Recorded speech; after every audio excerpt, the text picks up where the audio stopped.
Emma and I had been trying for a baby for 2 years. You know, the usual story. Fertility treatments, IVF, all that stuff. And yeah, it failed. Again. I was staring at my phone when the clinic called, and Emma, she just sat there. Didn't even flinch, didn't cry, just this blank, dead look on her face. I tried to comfort her, but honestly, what could I say at that point? We'd tried everything. I was ready to call it quits, but Emma? No, she couldn't let go. A few days later, she starts saying weird things. I feel different, Luke. Something's changed inside me. I laughed it off at first. Thought it was just leftover hormones messing with her. But she wasn't joking. She stared at me with this intensity I'd never seen before and said, "It's happening. I can feel it."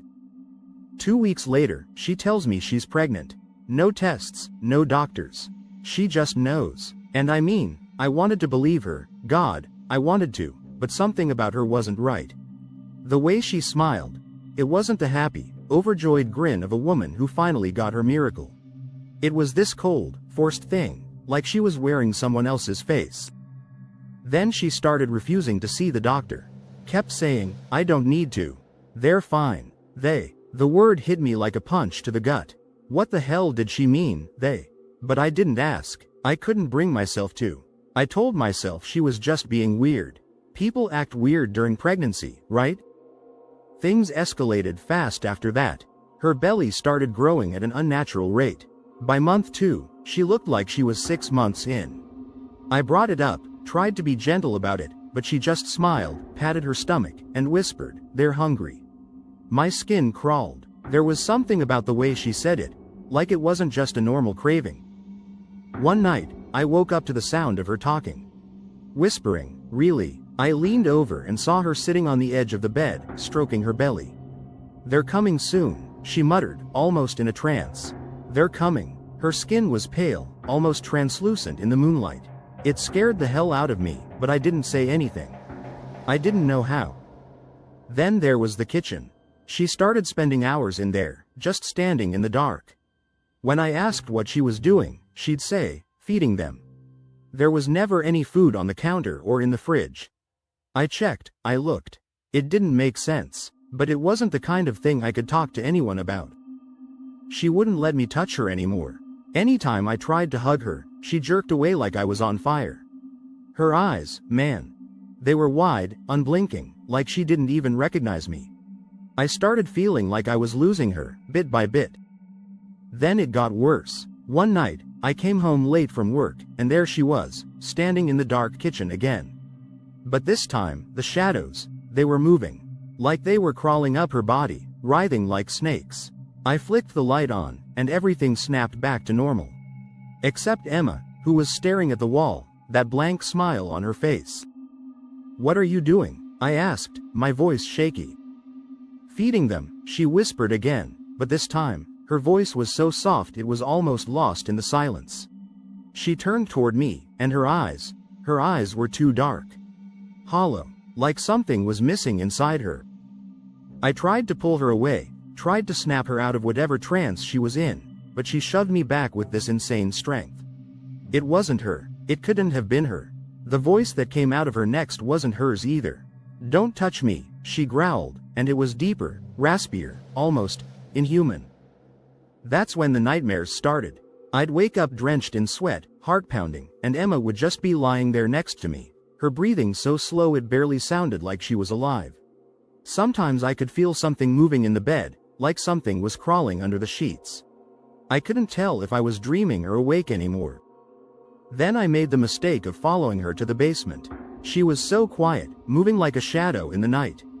I crept down after her, and as soon as I opened the door, the stench hit me, rotting meat and sulfur. My stomach churned, but I kept going. I had to know what was down there. The noises. God, the noises. Wet, squelching sounds, like something was being torn apart. My legs were shaking, but I forced myself to go down. Each step felt heavier than the last, the air thick with a kind of pressure I couldn't explain.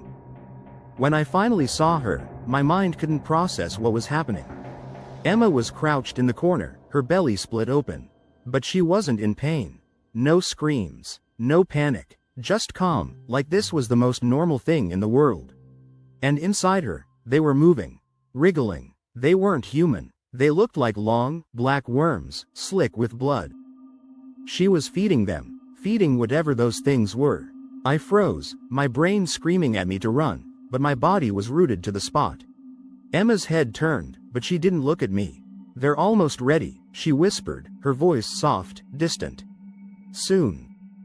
I ran. I didn't stop until I was outside, gasping for air, trying to convince myself it was just a hallucination. Stress, sleep deprivation, something. But no matter how hard I tried, I couldn't shake her voice from my head. Soon. The next morning, Emma was back to normal. Well, as normal as she'd been lately. She was sitting at the kitchen table, sipping tea like nothing had happened. Her belly was round again, intact. "Good morning, love," she said, that same unnerving smile plastered on her face. I asked her about the basement. She looked at me like I was crazy. "Basement?" she repeated, all innocent. I didn't push it, I couldn't, but I knew what I'd seen. That night, she started humming this eerie melody, low and haunting, over and over. It got into my head, like some kind of parasite. I couldn't sleep, I couldn't think, I was starting to lose it. The noises from the basement got louder. Even when I was upstairs, I could hear them, wet, squelching sounds that made my skin crawl. But every time I checked, Emma was just sitting there, smiling. Always smiling. It wasn't long before I started finding dark, sticky stains near the basement door. They smelled like rotting meat. I tried cleaning them, but they kept coming back, like the house was bleeding from the inside. Her belly was massive by now, but she didn't move like a pregnant woman. Her steps were jerky, robotic, like her body was trying to fight her every movement. And the shadows, they were getting bolder. I could see them creeping along the walls, reaching out for her. One night, I caught her talking to something in the darkness. No one was there, but she was whispering, cooing like a mother to her child. "Shush, it's almost time. Almost time." I called her doctor behind her back. When she found out, she lost it. Screaming, scratching, her voice like a wild animal. "You don't understand," she yelled. "They're not like us. They don't need doctors. I don't know how much longer I can stay here." Let's go for story number 2. It was a Tuesday night. Quiet, uneventful, until it wasn't. I was curled up in bed, staring at the ceiling, trying to force myself to sleep when I heard it. At first, it was faint, like a cat yowling somewhere outside. A long, drawn-out wail. But no, it wasn't a cat. The sound was coming from inside the house. My heart pounded in my chest, and I froze. The nursery. Ava's nursery. But Ava wasn't here anymore. She was gone. I sat up, breath caught in my throat. The crying, it was unmistakable. My hands shook as I nudged Jason, my husband, sleeping peacefully next to me. "Do you hear that?" I whispered, panic threading through my voice. He grunted, barely opening his eyes. "Sarah, you're dreaming. Go back to sleep." And just like that, he rolled over, oblivious, his breathing deep and steady. But I knew what I heard. I didn't sleep at all that night. I couldn't. The crying, it wouldn't stop. The next morning, everything felt heavier. The house, the air, me. I dragged myself through the motions, coffee, laundry, shower, each step feeling like I was wading through molasses. The grief was still fresh, gnawing at me from the inside. Ava's room was still exactly how we'd left it.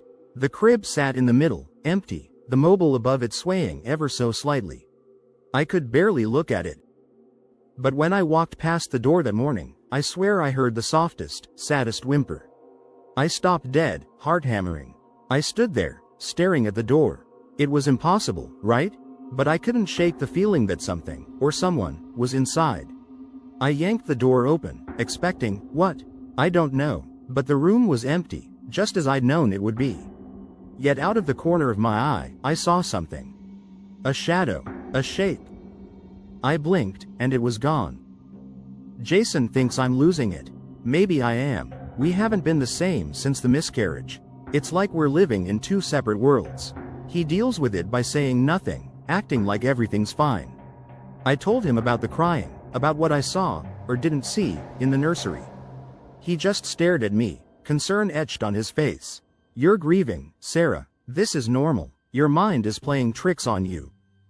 But it didn't feel normal. It felt wrong. A week passed, and the crying didn't go away. If anything, it got louder. And it wasn't just at night anymore. I'd be washing dishes, folding laundry, and I'd hear it, Ava's desperate wails, always coming from the nursery. I tried to ignore it, but it was relentless. Creeping, seeping into every corner of the house. I started avoiding the nursery altogether, shutting the door, pretending it didn't exist. But the crying followed me. It was like Ava was everywhere, pulling at me, demanding my attention. And then the whispers started. Soft at first, barely audible. "Mommy?" My blood turned to ice. I stood in the hallway, unable to move, my heart thundering in my chest. Her voice. It was her voice. But it couldn't be. She was gone. Gone. One night, when Jason was working late, it happened again. But this time, it wasn't just her voice. I saw her, or at least, I think I did. She was standing at the end of the hallway, her small, frail body illuminated by the dim light filtering through the window. Her face was pale, too pale, and her eyes.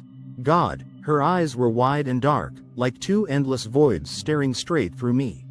I blinked, and she was gone. When Jason came home, I told him everything. He looked at me like I was breaking apart right in front of him. "Sarah, you need help. This isn't healthy. You're not sleeping. You're not eating. You're seeing things that aren't there." I wanted to scream, to make him understand that this wasn't in my head. Ava was here, in this house. She was haunting me. I set up my phone to record in the nursery, hoping to catch something. Anything. But when I played the recording back, it was just static. No crying, no whispers, just the sound of my own shallow breathing, ragged and uneven. It was like she didn't want to be caught. The next night, I couldn't ignore it anymore. The crying was louder, more piercing, as if Ava was right beside me, her breath on my skin. I spun around, expecting to see her, but the room was empty. Mocking me, I was unraveling, losing my grip. Then, one evening, I felt it. A cold, tiny hand brushed against my arm. I whipped around, and there she was. Ava. Her face was twisted, her eyes black as coal, her mouth stretched into a grotesque, too wide smile. I stumbled backward, bile rising in my throat. This wasn't my baby. This was something else, something darker. I tried calling Jason, but he didn't pick up. I was alone, trapped in this house with her. Every creak, every gust of wind felt like her, watching me, waiting for the right moment to strike.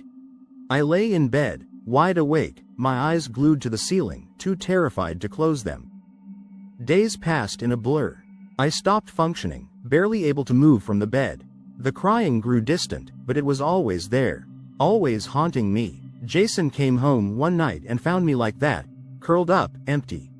He grabbed my shoulders, shaking me. "You need help, Sarah. This can't go on." I went back to therapy. The therapist listened, nodded, told me it was all in my head. "You're projecting your pain," she said. "Your mind is trying to cope." I wanted to believe her. God, I wanted to believe her. But I knew what I heard, what I saw. Then, the quiet came. A few days of eerie, suffocating silence. I thought, maybe, just maybe, it was over. But deep down, I knew it wasn't. Ava was still here. I could feel her, lingering, waiting. And when the crying started again, it was different. Louder, sharper, as if she wasn't just in the nursery anymore, she was right here, beside me. I got out of bed, my feet moving on their own, as if something was pulling me toward the nursery door. My hand hovered over the doorknob, trembling. I opened it, and the cold air hit me like a slap. The mobile above the crib spun slowly, though there was no breeze. My breath came out in shaky clouds. I stepped inside, my legs trembling as I moved closer to the crib.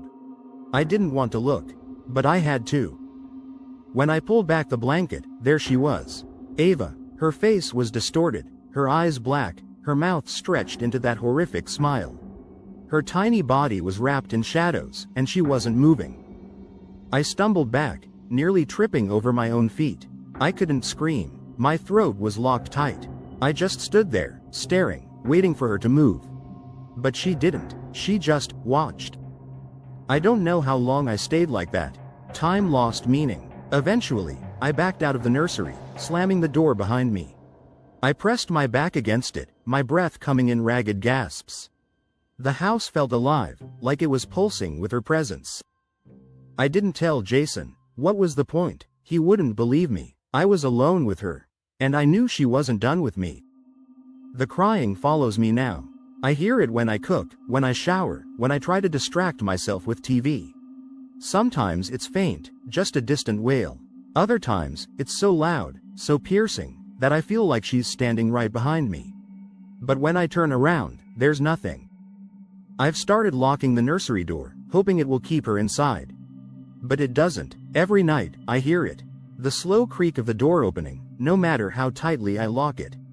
She's not staying in there anymore. One night, I couldn't take it. I grabbed my phone, determined to catch her, to prove that I wasn't losing my mind. I stumbled down the hall, burst into the nursery, recording everything. But when I looked at the screen later, there was nothing. Just darkness. Just static. The next morning, the door was ajar again. I knew I'd closed it. I knew, but there it was, slightly open, just enough for her to slip through. Was she trying to come out? Trying to pull me in? I'm scared to sleep now. Scared to dream. But I know, deep down, she's waiting for me. Waiting for me to open that door. Let's go for story number 3. The moment we stepped into that house, I knew something was wrong. It wasn't just exhaustion from the long drive to the middle of nowhere. It was a suffocating kind of silence, the kind that wraps around you and sinks deep into your skin. I couldn't explain it, but the air itself felt thick. Too still. But Matt? He was buzzing with excitement, practically bouncing as he unpacked boxes. I told myself it was just the stress of being 8 months pregnant, hormones going haywire, nerves. We were here to start our family in this old farmhouse, miles away from anything or anyone. It was supposed to be perfect. That first night, I woke up to the sound of hissing. It wasn't the wind, it wasn't the pipes, it was too steady, too rhythmic. It felt alive. I nudged Matt awake, but he just smiled, kissed my forehead, and told me it was an old house. Houses make noises, he said. I didn't sleep for the rest of the night. The sound, this deep, slow breathing, kept coming from the walls, like they were alive. And they were too close. Too real. The next night, the nightmares began. I wasn't carrying a baby anymore. In the dream, there was something else inside me, something sharp, with claws, that tore at my insides. I woke up drenched in sweat, gripping my belly, half expecting to feel it moving under my skin. And it was heavy, so heavy. It didn't feel right. I almost woke Matt to tell him, but I stopped myself. He'd think I was crazy, and maybe I was. Days passed, and the house seemed normal enough. Matt was busy fixing things, making it ours, but I kept feeling like something was just off. Every now and then, I'd catch a glimpse of movement out of the corner of my eye, like a shadow darting across the room. But it was always gone before I could turn. Just the house settling, I told myself. Or maybe I didn't want to know what it really was. Then the breathing came back. Louder this time. I couldn't ignore it anymore. I pressed my ear against the wall, hoping, begging, it was just in my head. But no, it was there, slow, deliberate, like someone standing right behind the wall, exhaling in long, drawn-out breaths. My heart nearly exploded when I heard it. My name, Tessa. Whispered so softly, like it was right in my ear. I shot back from the wall, my chest heaving. I woke Matt, shaking him, but he couldn't hear it. Couldn't feel it. He snored softly, dead to the world while the house watched me. I sat up for the rest of the night, my skin crawling, the baby, or whatever it was, pressing hard against my ribs. It felt too real, too wrong. The next morning, I begged Matt to leave. This house. Something's wrong, I told him, my voice shaking, but he just smiled that stupid smile. It's just nerves, Tess. You're stressed because of the baby. He brushed his hand through my hair, but I wanted to scream. He didn't understand. He couldn't. A few days later, he started hearing things too. Not that he admitted it at first, but I saw the way he'd glance over his shoulder, his eyes darting around like he was trying to place a sound. We were having dinner, and I caught him staring at the wall behind me, his jaw clenched. "Did you hear that?" I asked. He paused, then nodded slowly. "Maybe the house does make weird noises," he muttered, but I could see the fear creeping in. It wasn't just me. The nightmares got worse. Every night, I woke up screaming, drenched in sweat, my hands clawing at my belly. The thing inside me, whatever it was, wasn't just growing.